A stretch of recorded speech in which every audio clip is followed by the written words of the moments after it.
వర్ధతాం బ్రహ్మ విద్యా చ లోకేభ్య సుఖమేదతాం. ఏ నాడు వేద విద్య వేద ఉపదేశములు వర్ధిల్లుతాయో, వేద ప్రచారకులు యథార్థముగా ధైర్యంగా ఉన్నట్టు చెప్పేటువంటి స్త్రీ పురుషులు ప్రపంచంలో బయలుదేరతారో అప్పుడు దేశము ప్రపంచము శాంతిస్తుంది. చూడండి, వేద పండితులంతా ఒకే చోట ఉండరాదు, కానీ అనైక్యత ఉండరాదు. ఇది గుర్తుపెట్టుకోండి. వారు వివిధ రాష్ట్రాలు, వివిధ దేశాలు, వివిధ గ్రామాలు దూరంగా ఉండాలి. ఎందుకు ఉండాలో తెలుసా మీకు అర్థమైపోతుంది. అప్పుడే వేద ధర్మము ప్రచారం తెలియబడాలి అందరికీ. ఒకే చోట ఉంటే ఎంత తెలియవచ్చు చెప్పండి. ధర్మాత్ములు విద్వాంసులు ఒక చోట ఉండరాదు. దుర్మార్గులు, హంతకులు, నాశకులు వారంతా ఒకే చోట ఉండాలి. చూడండి, ఎక్కడైనా కూడా వారితో ఒక గ్రూప్ ఒక చోట ఉంటారు. చూడండి, కాబట్టి ధర్మాత్ముడు సజ్జనుడంతా చాలా విస్తారంగా చల్లాచెదురుగా ఉండాలి. కాబట్టి మన కర్మ వలననే మనకు మనుష్య జన్మము, దేవతా జన్మము, ఈ శరీరంతోనే మనకు దైవత్వం పొందేటువంటి అవకాశం ఉన్నది. ఈ శరీరంతోనే మనము అధమాధమ శరీరములను పొందేటువంటి అవకాశం ఉన్నది. మరి ఎట్లా ఉపయోగించుకున్నాము అట్లా ఉపయోగించుకున్నాము. ఈ శరీరంతోనే దయానందుడు ముక్తి పొందాడు. ఈ శరీరముతోనే ప్రపంచాన్ని ఏలుతున్నారు, ధర్మాత్ముడయ్యారు. ఈ ప్రపంచముతోనే, ఈ శరీరములతోనే లోకకంటకుడు కూడా అయ్యారు. లోకకంటకుడు ఎవరు ధరించినట్టు ఏ భారతము, ఏ రామాయణము, ఏ ప్రపంచ చరిత్రలో ఎక్కడ కూడా లేదు. కాబట్టి మనమంతా సంధ్యను మంచి విషయాలు చెప్పాడు మన సోదరుడు. సంధ్య చేసేటప్పుడు ఇవన్నీ పవిత్రం కావాలి నాయనా, మీరు తినరాని పదార్థాలు తినద్దు. మీ భార్యా పిల్లలు బయట మీరు చేసేటువంటి వాళ్ళతో ఎవరితో కూడా అసత్యం చెప్పవద్దు. ఇతరులకు హింస, దుఃఖము, నష్టము కలిగించే మాట చెప్పరాదు. అట్లాగే ప్రతి ఇంద్రియాన్ని ఆ విధంగా నీవు పవిత్రం చేసుకున్నట్టయితే నువ్వు దేవుని అంటే దివ్య సుఖాలు అనుభవించేందుకు యోగ్యత మనకు వస్తుంది. కర్మణః సుకృతస్యాహు నిర్మలం సాత్వికం ఫలం, రజసస్తు ఫలం దుఃఖం, అజ్ఞానం తమస ఫలం. చూడు, సత్వగుణము, రజోగుణము, తమోగుణము ఫలితాలు. కృష్ణుడు వేద విధుడైన 4 వేదాలు చదివినవాడు కృష్ణుడు. చీరలు తిరగైనోడు, వెన్న దొంగలించినోడు, ఇవన్నీ ఎప్పుడు నమ్మకండి.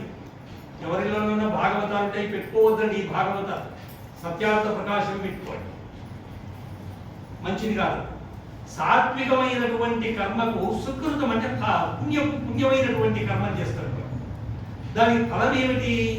నిర్మలం, సాత్వికం, సుఖాన్ని బలాన్ని కలిగించేటువంటి శుద్ధత. సాత్వికం అంటే శుద్ధం. అవిద్యాది అజ్ఞానాది గుణాలు వాడిలో ఉండవు.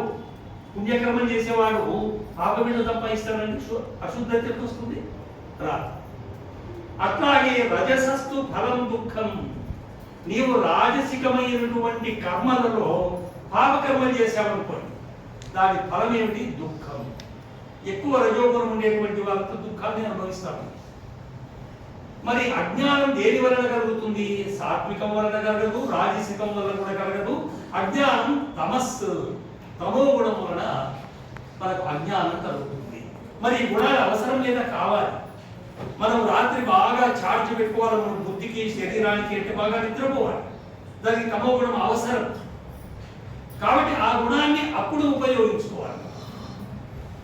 అట్లాగే రాజసికమైనటువంటి కర్మలను మనము దేశక్షేమానికి, సంసారం యొక్క క్షేమానికి, సమస్త ప్రాణికోటి యొక్క కళ్యాణానికి ఉపయోగించుకునేటువంటి రాజసిక కర్మలు మనం చేయాలి. కృష్ణుడు అర్జునుడితో చేయించి చూపించాడు కదా. అట్లాగే ఎంతో మంది ఇప్పుడు స్త్రీ పురుషులు మంచి పనులు చేస్తున్నారు కదా, మనలో కూడా ఉన్నారు కదా. కాబట్టి సాత్వికం అనేటువంటిది సుఖాన్ని ఇస్తుంది. దాని పట్ల జాగ్రత్తగా ఉండాలి. ఆ సుఖం కలిగితే పర్వాలేదు, లేక కలగకపోతే ఏమవుతుంది? క్రోధం. దానివల్లే అన్ని బిగిన్ అవుతాయి. ఈ విధంగా ఈ కర్మను బట్టి మనకు శరీరం కలుగుతుంది. కాబట్టి కర్మలను జాగ్రత్తగా ఆచితూచి చెయ్యాలి. రోజుకు మనము కనీసం ఒక్క అర్ధ గంట 24 గంటల్లో నిద్రకొని 6-8 గంటలు పోయినా ఉన్న దానిలో అర్ధ గంట పుణ్యం చేసుకునేందుకు ఒక్క 15 నిమిషాల్లో మనకు సంధ్య అయిపోతుంది. ఇంకా ఒక్క 15 నిమిషాలు మీరు ఏదైనా మంచి కర్మలు చేయండి, మంచి ఆలోచనలు చేయండి. ఏదో చేస్తుంటామని మన పరువు తప్పు కూడా చేస్తుంటాం. అలాంటి స్థాయి ఉండే వాళ్ళకి నేను చెప్తున్నాను, రోజుకు అర్ధ గంట అయితే లేదు, నెలకు ఎన్ని గంటలు అవుతుందండి? సంవత్సరానికి ఎంత అవుతుంది? ఆ విధంగా మీరు లెక్కేసుకోండి. మనకు తెలుసో తెలియకయో ఈ ఇంద్రియాల సుఖాలలో మునిగిపోయినా ఎన్ని మనకి ఇప్పుడు ఉండేటువంటి మీరు 20-25 సంవత్సరాలలో కూడా పుణ్యం చేసుకుంటే ఎంత పుణ్యరాశి పెరుగుతుందో మీరే ఆలోచించాలి.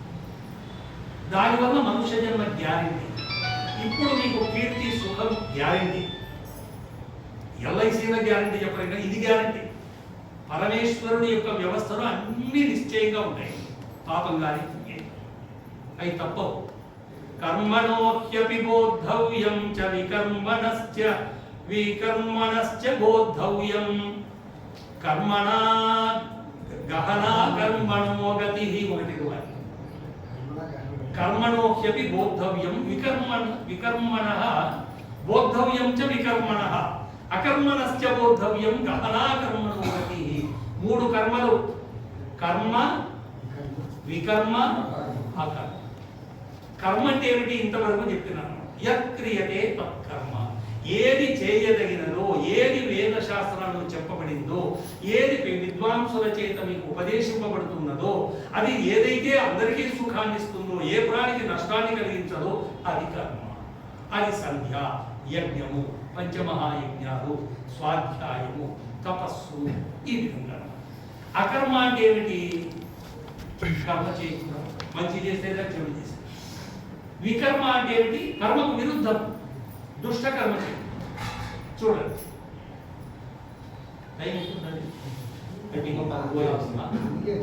చాలా చెప్పాల్సింది ఉందండి. మళ్ళా పౌర్ణమి రోజు మీరుండి చెప్తాను. మరి ఎక్కువ పాటించకూడదు, ఎవరిపాటు ఇబ్బందులు ఉంటాయి. మరి నేను చెప్పిన విషయాలు మీకు ఎంత అర్థమైందో, మరి పాపం ఎంత కఠినంగా ఉందో, ఎంత సరళంగా ఉందో నాకు తెలియదు.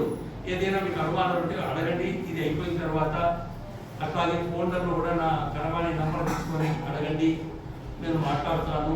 మీరు అనుమానాలు తీర్చుకోండి. ప్రతి పౌర్ణానికి 30-40 మంది వస్తారు. ఒక్కరు కూడా ఒక ప్రశ్న అడగాలంటే మీకు దీని ఎంతో ఆసక్తి ఉంది. అదే కలిస్తే ఆ చంద్రబాబు నాయుడు ఎట్లా మాట్లాడుతుంది.